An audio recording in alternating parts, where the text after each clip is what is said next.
예, 우리 오늘 이어서 하나님의 이름들, 우리 엘로힘에 대해서 살펴보도록 하겠습니다. 지난 시간까지 우리 아도나이에 대해서 살펴봤었죠. 그래서 이제 아도나이는 주님이시다, 주인이시다라는 내용을 살펴봤었죠. 그래서 이제 이 주인이시라는 내용이 우리를 폭압하거나 억압하는 것이 아니라 이스라엘의 그 당시의 문화의 근거에서 성경적 역사의 근거에서 봤었을 땐 주인이 훨씬 더 이스라엘의 주인은 훨씬 더 책임이 많았습니다.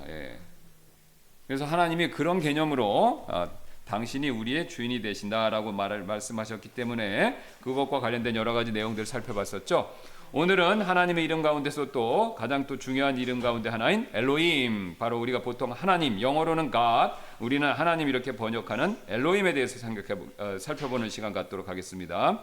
엘로힘 역시 엘의 복수형입니다. 엘의 복수형이고, 그래서 하나님을 언급할 때 항상 복수형인 엘로힘을 사용하기 때문에 우리 지난번에 살펴봤던 아도나이도 복수형이죠. 아돈의 복수형이 아도나이인 것처럼 엘의 복수형이 엘로힘입니다. 그래서 둘 다 똑같이 삼위일체를 함축하고 있습니다. 이게 직접 삼위일체를 얘기하는 것은 아니지만 삼위일체를 함축하고 있다, 이렇게 이해하시면 되겠습니다. 그래서 이제 히브리어로 좀 더 엘로힘을 살펴보면 엘은 강한 이런 뜻이고, 로힘이 붙어서 힘은 이제 그 힘 밑에 힘자가 붙은 게 복수니까 로힘이 추가됐기 때문에 강한 창조주, 그러니까 창조주이신데 능력이 있으신 창조주, 이것을 의미합니다. 자, 그래서 우리가 하나님께서 강한 창조주 엘로힘이시다라는 것을 첫 번째 보여주는 용례가 창세기 1장 1절입니다. 참 놀랍죠? 하나님이 창조하신 기사를 기록해 놓은 책이 창세기인데, 창세기 1장 1절인데 그 시작에 하나님이 엘로힘이에요.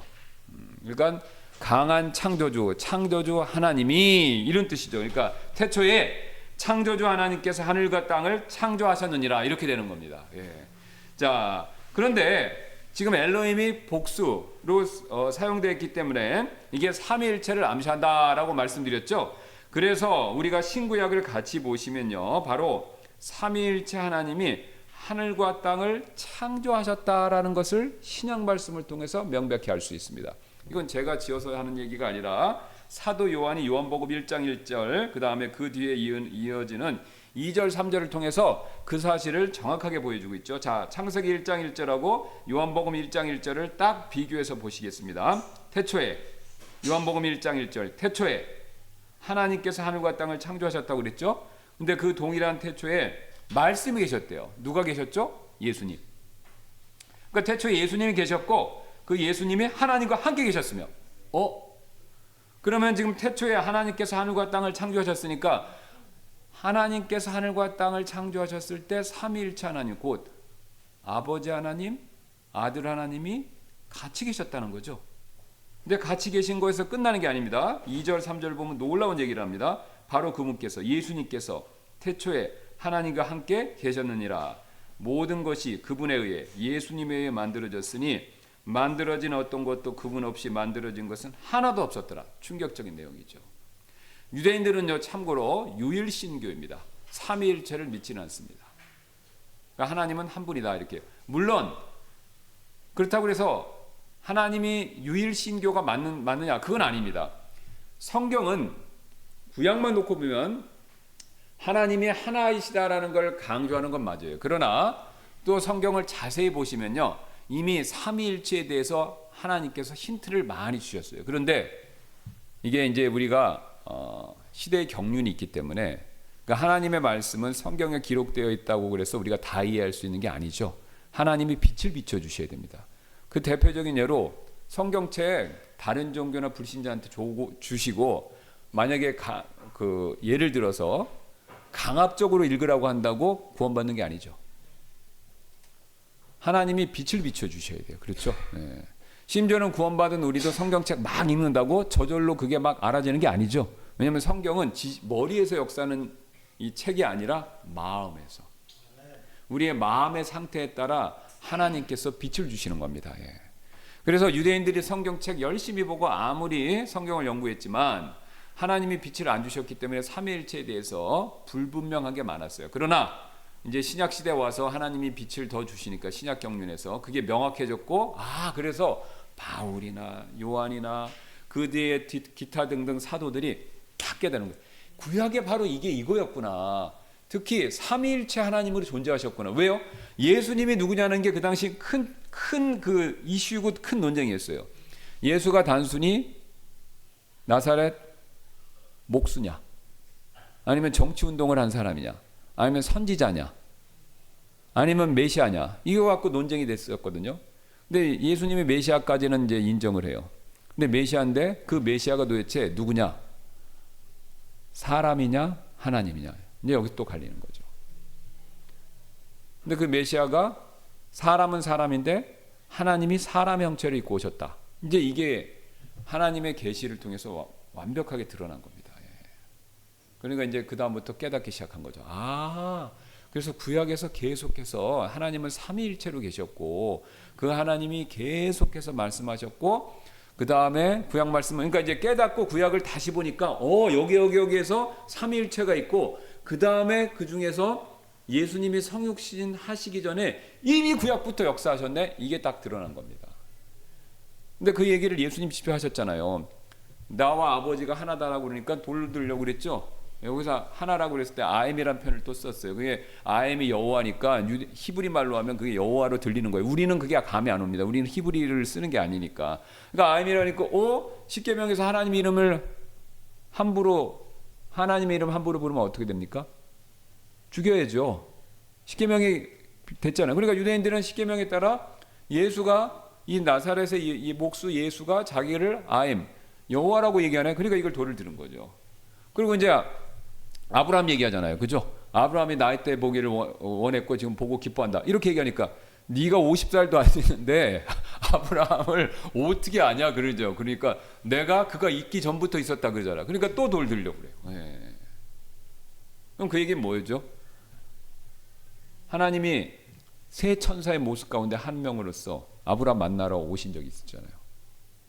만물의 평야에 있을 때 식사도 드리고 그때 그 중에 한 분이 성경 말씀을 보면 천사인데 꼭 하나님 같이 얘기를 해요. 그죠? 그리고 둘은 가고 하나만 남았는데 그 한 명은 완전히 하나님처럼 얘기해요. 바로 그 하나님 누구냐면 아들 하나님이셨던 거예요. 성육신 하시기 전에 예수님. 그러니까 예수님이 그 얘기를 하신 거예요. 아브라함 얘기를 하실 때 내가 과거에 아브라함 만났고 대접도 받았어요. 그러니까 아브라함은 너희가 나한테 하는 게 아브라함 같이 안 한다는 거죠. 아브라함 너희 같이 하지 않았다는 거죠. 아브라함은 예수님을 굉장히 대접을 잘했는데 지금 유대인들은 어떻게 합니까? 그 완전히 예수님 박대하고 있잖아요. 그래서 삼위일체 하나님으로 하나님은 존재하시고 구약 시대부터 이미 활동하셨구나. 근데 그 얘기를 지금 또 하는 겁니다. 언제부터 그럼 활동하신 거예요? 이 세상을 창조할 때부터. 그러니까 태초에 하나님께서 하늘과 땅을 창조하셨는데 요한복음 말씀에 따르면 그 태초에 누가 계셨어요? 아버지와 아들이 같이 계셨고 그 다음에 이 세상을 만들 때 자 보세요. 태초에 하나님께서 하늘과 땅을 창조하셨는데 그 창조하시는 일을 직접 수행한 분이 누구시라고요? 말씀이신 예수님이다. 이렇게 얘기하는 거죠. 그러면 아버지는 뭐하고 말씀은 예수님은 뭐했냐? 이건 이제 뒤에 우리가 좀 더 내려가서 살펴보고요. 그 다음에 아버지와 아들뿐만 아니라 성령님께서도 이 세상을 함께 창조하셨다라는 것이 나옵니다. 자, 지금 창세기 1장 1절하고 히브리서 1장 2절, 히브리서 기자도 같은 얘기를 해요. 요한복음 1장하고 같은 얘기를 하죠. 히브리서 1장 2절. 창세기부터 다시 한번 보겠습니다. 태초에 하나님께서 하늘과 땅을 창조하셨느니라. 히브리서 1장 2절. 이 마지막 날들에는 자신의 아들에 의해 우리에게 말씀하셨으니 그 아들을 그분께서 아버지죠. 그 아들을 아버지께서 모든 것들의 상속자로 정하시고 그 아들에 의해 그분께서 아버지께서 세상들을 만드셨느니라. 이겁니다. 하나님이 만드셨어요. 그런데 만드셨을 때 누구를 통해서요? 아들을 통해서, 아들을 시켜서 아들이 그것을 명을 받아서 이 세상을 만드셨다. 이렇게 얘기하고 있죠. 그러니까 아버지와 아들이 같이 만들었다라는 걸 얘기하죠. 그 다음에 창세기 1장 2절 보면요. 땅은 형태가 없고 비어 있었으며 어둠은 깊음의 표면 위에 있더라. 또 하나님의 영은 물들의 표면 위에서 움직이시더라. 지금 1장 2절에 누가 나옵니까? 성령님 나오죠. 자, 그래서 우리가 다 아시는 것처럼 창조과학 공부하신 분들은 자, 지금 저를 봐주시면 지구가 처음에 있긴 있었어요. 근데 이게 땅이 지금 같은 게 아니라 물질은 존재했어요. 물질이 존재했고 그 다음에 창조 기사를 보면 이 물질하고 특히 이제 흙하고 물이 섞여 있는 거예요. 이렇게 막 혼돈돼 있죠. 왜냐하면 그 다음에 이 창조개서를 쭉 따라가시면 하루하루 갈수록 어떻게 됩니까? 물이 한 곳으로 모이라니까 흙에 물이 이렇게 섞여 있다가 물이 한 곳으로 낮은 곳으로 가라니까 물이 밑으로 쭉 빠지는 거죠. 이때 이제 최소한 지구에 중력이 생기지 않았나라고 그렇게 추측을 합니다. 왜냐하면 물이 내려가려면 중력이 생겨야 되니까. 그래서 물과 흙이 이렇게 섞여 있다, 물질이 섞여 있다가 물이 밑으로 쭉 낮은 곳으로 내려가니까 그 내려가면서 뭐가 됩니까? 바다가 되는 거죠. 그죠? 예. 그래서 이게 하나님께서 이런 창조의 순서대로 하시는데, 근데 처음에 지금 1장 2절은 뭘 얘기하냐면요, 이런 상태에서 성령님, 하나님의 영이 운영하셨다고 그래요. 그러면 하나님의 영은 이제 성령님이 돼요. 그 운영하셨다는 게 뭐냐면 그림이 암탉이 병아리를 품듯이 날개를 이렇게 품는 겁니다. 그러니까 성령님이 지구를 이렇게 감싸고 계신 거예요. 근데 감싼 상태에서 그 다음에 하루, 이틀, 3일, 4일 하면서 지구가 단계별로 사람이 살 수 있는 완벽한 곳으로 창조되는 과정이 나오는 거죠. 그러면 요 성령이 감싸시면서 하루하루 땅이 생기고 바다가 생기고 하늘이 생기고 그 다음에 그 안에 뭐가 생깁니까? 물고기, 새, 식물들, 마지막에 사람 만드시는 과정까지 다 누가 또 개입하신 거예요? 성령님이 개입하신 겁니다. 아버지, 아들, 성령 세 분이 같이 일하신 거예요. 자, 그래서 같이 일하시는데 역할은 다른 겁니다. 이게 같이 일하셨는데 역할은 다르게 했어요. 이게 우리가 이 세상 돌아가는 걸 보도 똑같죠. 자, 이 세상을 봐도 우리가 뭔가를 만들어낼 때는요, 한 사람이 혼자서 하는 게 아니라 그 사람이 역할이 다르고 여러 사람이 해도 역할이 다른 거죠. 뭐 우리가 이런 건물 질 때 생각해 보세요. 이 건물 지으려면 제일 처음에 설계를 해야 되죠. 설계자가 있고 그 다음에 그 설계 도면에 따라서 이걸 직접 짓는 건축자가 있어요. 건축을 다 하고 나면 거기서 곧바로 사람이 사는 게 아니라 이 안에 페인트 칠도 하고 장판도 깔아야 되고 이런 걸 하는 그 안에 장식하는 실내 장식가들이 있죠. 세 가지 역할을 똑같이 합니다. 그 다음에 음악도 그렇죠. 작곡가가 있고 연주하는 사람이 있고 그 다음에 그 앞에서 지휘하는 사람이 있죠. 역할은 다 틀리지만 하모니를 이루면서 음악이 완성되죠. 그 다음에 여러분이 뭔가를 만들어내는 데 생각해 보세요. 자, 에디슨이 아무리 똑똑해도 그 사람이 전기에 대한 아이디어를 얻었죠. 자, 아이디어를 얻은 다음에 그게 끝나는 게 아니라 그 아이디어를 전기 담아, 일본 말 쓰면 안 되는데 전구를 만들어야 되죠. 그렇죠? 그 설계를 했으면 전구를 만들어서 끝나는 게 아니라 팔아야 되죠. 설계자, 생산자, 판매자. 이게 이 세상의 모든 것이 다 그렇게 돌아갑니다. 그러니까 이게 여담이지만 이게 사업하기가 왜 힘드냐면요, 아이디어만 갖고 되는 게 아닙니다. 아이디어가 있으면 그거를 물건을 만들어내야 돼요. 그죠? 근데 물건을 속된 말로 기똥차게 만들어놨다 하더라도 그게 다 되는 게 아니죠. 잘 팔아야 돼요. 그렇죠? 물건까지 진짜 잘 만들었는데 판매를 안 돼서 인기가 없어서 사장되는 물건이 억수로 많습니다. 비즈니스 해보신 분들은 알아요. 그렇죠? 세 가지가 다 맞춰줘야 됩니다. 아이디어도 줘야 되고 물건도 그 아이디어에 따라서 아이디어대로 물건이 나와줘야 되고 그 다음에 나와준 물건이 사람들한테 잘 가야 그래야 이게 되는 거지. 그러니까 이게 사업하는 게 정말 어려운 일이라고 하더라고요. 이 세 가지를 다 해야 되는데. 자, 그래서 이 세상도 이런 원리로 돌아가고 바울이 고린도전서 3장 10절에 그 얘기를 분명히 하지 않았습니까? 내게 주신 하나님의 은혜에 따라 지혜로운 주 건축자로서 내가 기초를 놓았고 다른 사람이 그 위에 세웠느니라. 그렇죠? 건축할 때도 어떻습니까? 기초를 놓는 사람이 있고 위에 세우는 사람이 있죠. 씨 뿌리는 자 비유도 마찬가지예요. 그렇죠? 씨 뿌리는 사람이 있고 물 주는 사람이 있고 추수하는 사람이 있고. 이게 이 세상은요, 각자 일에 따라 역할 분담이 있습니다. 그러니까 이게 우리가 이걸 교회에 적용해도 똑같죠. 우리 교회에서 한 사람이 멀티로 하려는 것은 한계가 있어요. 그러니까 각자 몸의 지체 생각해 보시면 쉽죠. 몸의 지체가 각각의 역할이 있듯이 우리 교회에서도 각각의 역할을 다 하실 때 교회가 건강해집니다. 교회가 건강해지죠. 자, 그래서 이런 원리가 돌아가는데 이런 원리가 왜 돌아가느냐? 하나님이 그렇게 만드신 거예요. 그럼 왜 하나님 만드셨냐? 하나님이 이런 방식으로 일하시기 때문에 그렇습니다. 그래서 삼위 하나님께서도 이 세상을 만드실 때 혼자 아버지가 다 하는 게 아니라 다른 역할을 나눠서 하신데, 자, 가장 먼저 아버지 하나님은요, 이 세상 창조에 대한 계획을 세우세요. 아버지가 뜻을 세우시는 거예요. 자, 거기 보시면 시편 102편 25절에 주께서 옛적에 땅의 기초를 놓으셨으며 누가 놓으셨대요? 주께서 놓으셨다고 그런 거죠. 또 하늘들은 주의 손의 작품이니이다. 그 다음 잠언 3장 19절 주께서 지혜로 땅의 기초를 놓으셨고요. 지금 똑같이 얘기하죠. 땅의 기초를 주께서 다 놓으셨다. 그 다음에 이사야 48장 13절 내 손이 또 땅의 기초를 놓았고 내 오른손이 하늘들을 펼쳤나니. 그러니까 아버지 하나님이 기초를 놓고 다 계획을 펼치시면 그 기초와 계획에 따라 이 세상을 직접 만드신 분이 누구세요? 아들 하나님이세요. 이게 우리 굉장히 약간 생소하거나 좀 이상하다 이렇게 생각하실 수 있는데 성경을 면밀히 살피시면요 이 얘기를 하고 있습니다. 근데 이게 잘 드러나지 않는 이유가 나옵니다. 뒤에서 말씀드릴게요. 아들이 만드시는 거예요. 아들 하나님이 이 세상을 그 기초에 따라 직접 만드셨어요. 제 얘기가 아닙니다. 골로새서 1장 16절 이는 하늘에 있는 것들과 땅에 있는 것들 보이는 것들과 보이지 않는 것들 보세요. 그 다음에 곧 그것들이 왕자들이든 통치자들이든 정사들이든 권능이든 모든 것들이 그분이 누구예요? 아들이죠. 아들에 의해 창조되었기 때문이라. 모든 것들이 아들에 의해 그리고 아들을 위해 창조되었느니라. 아들이 만드신 거예요. 골로새서 1장 17절 또 그분께서 아들께서 모든 것보다 먼저 계시고 모든 것이 아들에 의해 존재하느니라. 그러니까 아버지가 계획을 따라 아들이 만드셨어요. 그러면 아들이 어떻게 하냐? 손으로 막 조물조물 만드신 게 아니라 뭐래요? 말씀으로. 그러니까 빛이 있으라 했을 때 그 말씀하신 하나님은 누구세요? 아들 하나님이에요. 그러니까 말씀하셨는데 요한복음은 또 말씀이라고 그래요. 이게 딱 맞죠? 굉장히 신기해요. 예. 그러니까 아들 창세기에서 빛이 있으라 계속 구약식 우리 개혁식으로 가라사대인데 그 가라사대 하신 하나님이 누구시냐면요 아들 하나님이신 거예요.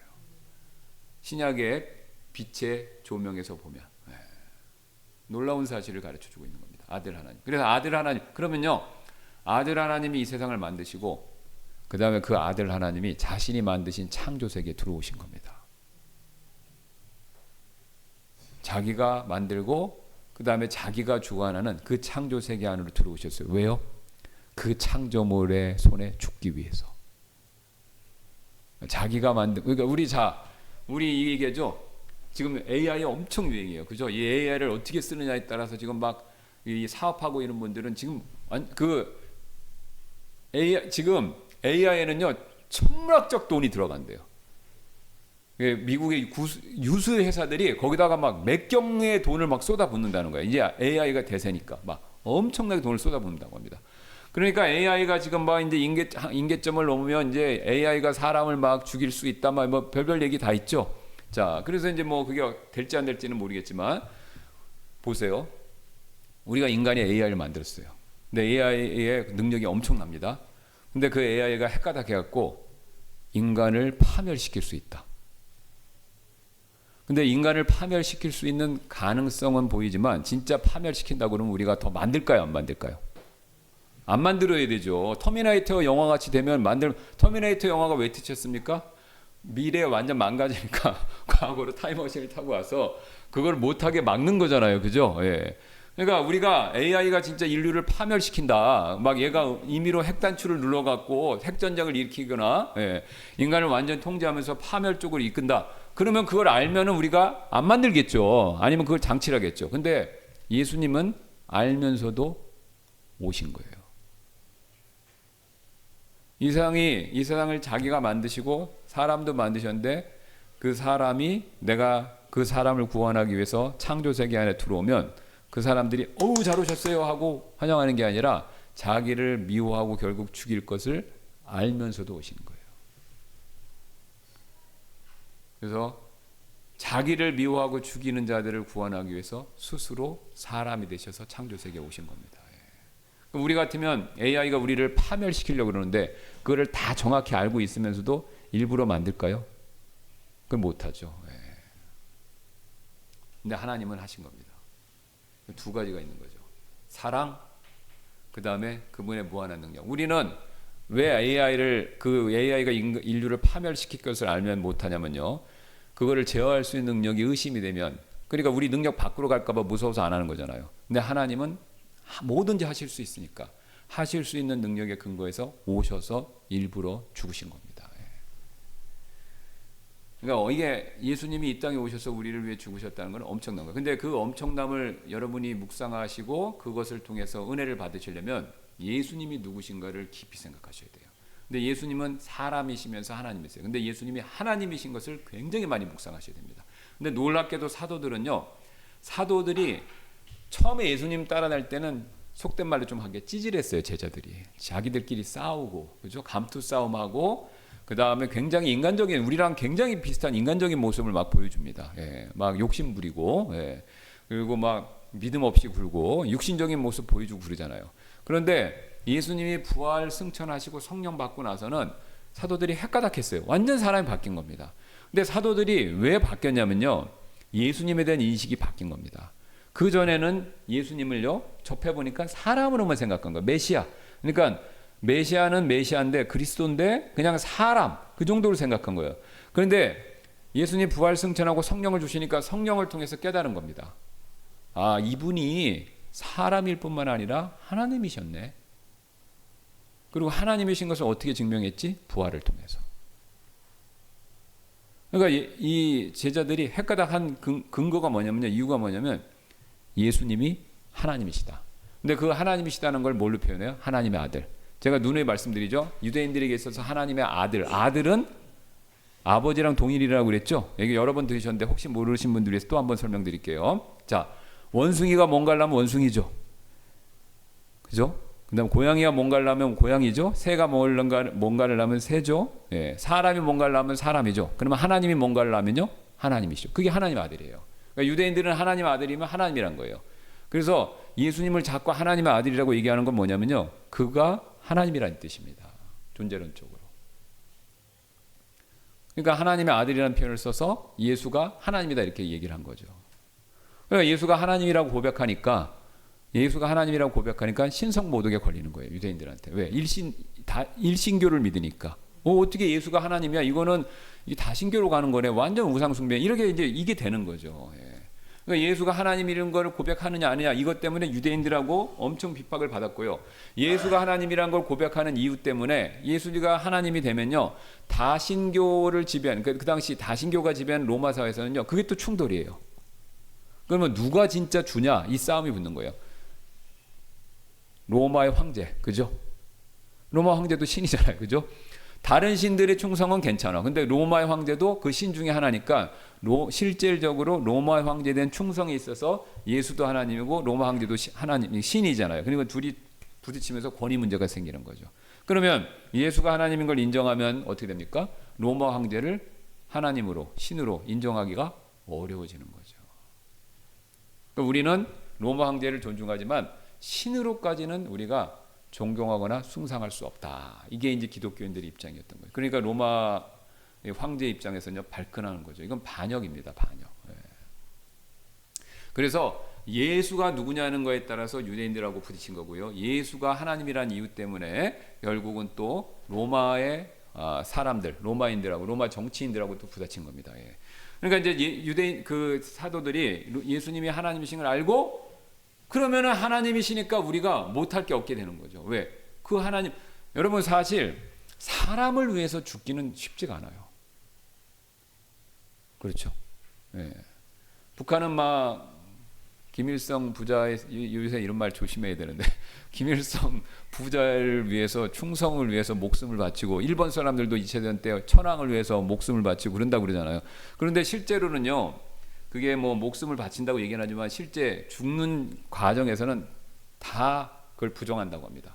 일본 사람들도 가미가제 할 때 일본 천황을 위해서 죽는다고 막 만자이하고 막 하지만 죽으러 갈 때는요, 울었대요.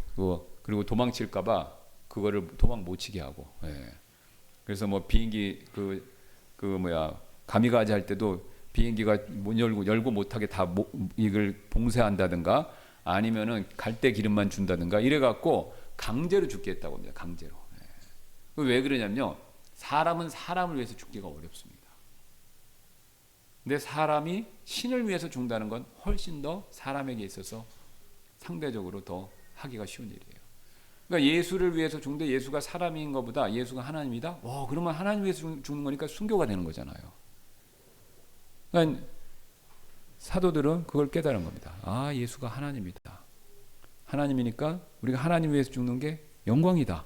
이렇게 되는 거죠. 그러니까 사도행전 보면 제사장과 지금 대제사장과 지금 바리새인들이 예수 이름 얘기하지 말고 치니까 우리가 하나님께 영광 돌릴 수 있다고 그래 감사하면서 기뻐했다는 얘기가 있죠. 예. 그 얘기는 뭐냐면 예수님이 하나님이라는 것을 믿었기 때문에 그렇게 가능한 일이죠. 예. 그러니까 우리가 예수님이 하나님이라는 그 믿음, 그 믿음의 확신을 강하게 가지셔야 됩니다. 그럼 우리 신앙이 성장해요.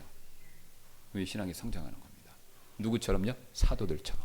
예, 그래서 사도들은요, 사도행전을 가서 잘 보세요. 사도행전에 쭉 보시면요, 사도들의 복음의 핵심은요, 부활에 있어요. 십자가 죽었다는 얘기는 별로 안 해요. 항상 예수가 부활했다고 그래요. 왜 부활을 강조해요? 예수가 하나님이라는 걸 강조하기 위해서 합니다. 그러니까 그들의 메시지의 초점은 부활에 있어요. 우리는 죄 문제 허덕이니까 항상 십자가의 죄에 물론 맞죠. 그 다음에 부활은 부활절 때 잠깐 뭐 이렇게 되는데 사도들의 메시지 핵심은 부활 쪽에 있어요. 그리고 부활을 얘기하면 십자가는 따라가는 거예요. 그렇죠? 죽었으니까 부활이 있잖아요. 그죠? 예. 근데 십자가까지만 얘기하면 부활이 있는지 없는지는 모를 수가 있는 거거든요. 예. 근데 부활을 얘기하면 십자가는 반드시 포함입니다. 예. 그러니까 사도들은요, 부활에다가 포커스를 맞췄어요. 예. 그리고 부활을 얘기해야 부활은 곧바로 소망과 관계 있고, 그잖아요. 예수님 부활하셨고 우리도 부활한다. 이렇게 하면 예수님은 언제든지 오실 수 있다라는 그 소망의 교리, 영광의 소망에 대한 교리가 확 다가오는 거죠. 예. 그래서 이게 전부 다 뭐가 관계냐면 예수가 누구냐? 예수가 정말 하나님이냐?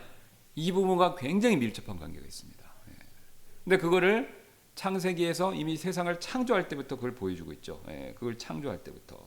자, 그래서 아버지께서 아들을 통해 창조하셨고, 그러면 창조하신 것을 거기서 끝나는 게 아니라 성령 하나님께서 이 세상을 단장을 하십니다. 그게 성경에 나와 있죠. 욥기 26장 13절, 그분께서 자신의 영으로 하늘들을 단장하시고, 그러니까 이제 이 세상의 모든 것들이 사람 살만하고 아름답고 보기 좋게 만드는 것들에 관여하신 분은 성령님이시죠. 그래서 정확하게 말씀드리면 아버지께서 계획을 하시고 아들이 말씀하실 때 성령님을 통해 이 세상이 만들어졌습니다. 그러니까 아버지가 계획하시고 아들이 말씀을 통해서 이 세상을 만들 때 누가 역사하신다고요? 성령님이. 예, 성령님이. 예, 그래서 거기 시편 33편 6절에 나오죠. 주의 말씀에 의해 하늘들이 만들어지고 하늘들의 모든 군상이 그분의 입의 숨으로 만들어졌도다. 104편 30절 시편, 주께서 주의 영을 보내시니 그것들이 창조되었고 주께서 지면을 새롭게 하시나이다. 또 여기 지금 성령님을 굉장히 강조하죠. 자, 그래서 이게 창세기 1장 26절 보면요, 삼위 하나님께서 이 세상뿐만 아니라 사람도 함께 창조하셨다라는 사실. 그러니까 하나님께서 뭔가를 만드시면 삼위가 같이 일하세요. 역할 분담으로. 사람도 똑같으세요. 보세요. 또 하나님께서 이르시되 우리가 우리의 형상을 우리의 모양에 따라 사람 만들자. 그렇죠. 그냥 하나님 만들면 되는데 우리가 우리의 형상과 우리의 모양에 따라 사람 만들자. 그러니까 사람 만들 때도 누가요? 우리. 아버지, 아들, 성령이 같이 하셨다는 거예요. 같이 하셨다는 거예요. 그래서 거기 보시면, 그러면 사람 만든 것까지만 빨리 보겠습니다. 자, 밑에 보시면 삼위 하나님께서 그럼 사람을 창조하실 때 어떤 역할을 하셔서 만드셨냐? 가장 먼저 아버지 하나님께서 사람을 만들 계획을 하셨죠. 자, 보세요. 우리가 우리의 형상과 우리의 모양에 따라 사람 만들자. 계획하신 거죠. 아버지가 계획하신 거예요. 자, 그러니까 아들 하나님께서 그 계획에 따라 사람을 직접 지으셨어요. 자, 보세요. 고린도전서 8장 6절입니다. 제 얘기가 아니에요. 여기 다 나와 있어요. 우리에게는 오직 하나님 곧 아버지가 계시기 때문이니 모든 것이 그분에게서 났고 우리는 그분 안에서 있노라. 그래, 아버지가 있고 모든 것이 아버지 안에 있다. 그런데 그리고 한 주 예수 그리스도께서 계시나니 모든 것이 그분에 의해 존재하고 또한 우리도 그분에 의해 존재하느니라. 그러니까 우리를 만들고 존재하게 하신 분이 누구세요? 아들 하나님이세요. 그럼 이거를 조금 더 깊이 들어가면요, 여러분, 우리가 이렇게 숨쉬고 있는 거는 하나님의 은혜 때문인 거 믿으시죠? 과학자들과 의사들은 그거를 자율신경이라고 그러는데, 그러면 그 자율신경을 조절하는 게 누굽니까? 그 하나님이세요. 그런데 우리 자율신경이라고 불리는 것이 지금 우리의 심장을 뛰게 하는데 그 자율신경 배후에는 하나님 계신 거예요. 그러면 삼위 하나님 중에서 누구예요? 오늘 고린도전서 말씀되면 아들 하나님이신 거예요. 왜? 만드시고 그분이 그분을 통해서 존재하게 하시기 때문에. 그러니까 이 세상을 만드시고 이 세상을 유지하시는 분이 이 땅에 오셔서 우리를 죄에서 구원하시기 위해서 스스로 또한 죽으신 겁니다. 자, 그러니까 성령 하나님께서 그 다음에 사람에게 생명을 불어넣어 주셨죠. 자, 욥기 33장 4절 보세요. 하나님의 영께서 나를 만드셨고 전능자의 숨이 내게 생명을 주셨느니라. 자, 보세요. 영이 나를 만들었고 전능자의 숨이 내게 생명을 주었다 그러죠. 또 창세기 2장 7절 보겠습니다. 또 주 하나님께서 땅의 흙으로 사람을 지으시고 생명의 숨을 그의 콧구멍에 불어넣으시니 사람이 살아있는 혼이 되었더라. 지금 보세요. 사람을 지었다. 이게 폼으로 되어 있어요. 그러니까 아담은 다른 창조물과 틀립니다. 다른 창조물은 다 말씀으로 만들었는데 사람만 하나님이 직접 요 몸을 이렇게 직접 폼, 이렇게 형체를 만드신 거예요. 그리고 만드셨는데 흙으로 만드셨는데 진짜 기가 막히게 만드신 거죠. 자, 미켈란젤로의 다비드상이 왜 유명합니까? 대리석으로 만들었는데 이게 사람 실핏줄까지도 깎아냈잖아요. 그죠? 돌에서 다 깎아내서. 그래서 진짜 가까이서 보면 사람처럼 보이게. 그러면 미켈란젤로가 그런 일을 할 수 있는 것은요, 하나님 형상으로 만들어졌고 하나님이 그렇게 하실 능력이 있다는 걸 보여주는 겁니다. 그러니까 하나님이 우리를 처음에 첫사람 아담을 만들 때 진짜 흙으로 완전히 다 사람같이 만드신 거예요. 이렇게 단 뭐만 없어요? 숨만 안 줍니다. 근데 그 숨을 생명의 숨을 불어넣으시는, 그 생명의 숨을 불어넣으시는 역할을 누가 하신 거예요? 성령 하나님이 하신 거죠. 그러니까 살아있는 혼이 된 겁니다. 그러면 이 몸을 만드신 분이 누구세요? 그게 예수님이세요. 그게 예수님입니다. 그래서 성령 하나님을 통해 생명을 주시고 그 다음에 이것을 우리에게 은혜로 베풀어 주셨고 우리를 또 한 번 구원하시기 위해서 두 번째 창조죠. 첫 번째 창조를 하신 분도 아버지의 뜻에 따라 아들이 했고 그 다음에 두 번째 창조가 구원이죠. 그 두 번째 창조도 아버지의 뜻에 따라서 아들이 하시는 겁니다. 그러니까 아들은 항상 우리를 구원하시는 분이에요. 그러니까 우리가 하늘에 가면 이거에 대한 내막은 천국 가면 이제 예수님한테 직접 물어보세요. 저한테는 더 물어봐셔도 해드릴 말이 없습니다. 아는 게 이거밖에 없으니까. 근데 성경은 이렇게 얘기를 하니까 나중에 이제 천국 가셔서 예수님한테 한번 여쭤보시면 될 겁니다. 구체적으로 이 세상을 어떻게 만드셨고 나를 또 어떻게 지으셨고 또 하나님 그 아들 하나님께서 우리의 섭리 가운데 어떻게 관여하고 계시는지 이게 굉장히 중요한 내용들입니다. 사도들이 그걸 알았고 전했던 내용들이죠. 자, 시간이 되었기 때문에 여기까지 하고 우리 기도하고 마치도록 하겠습니다.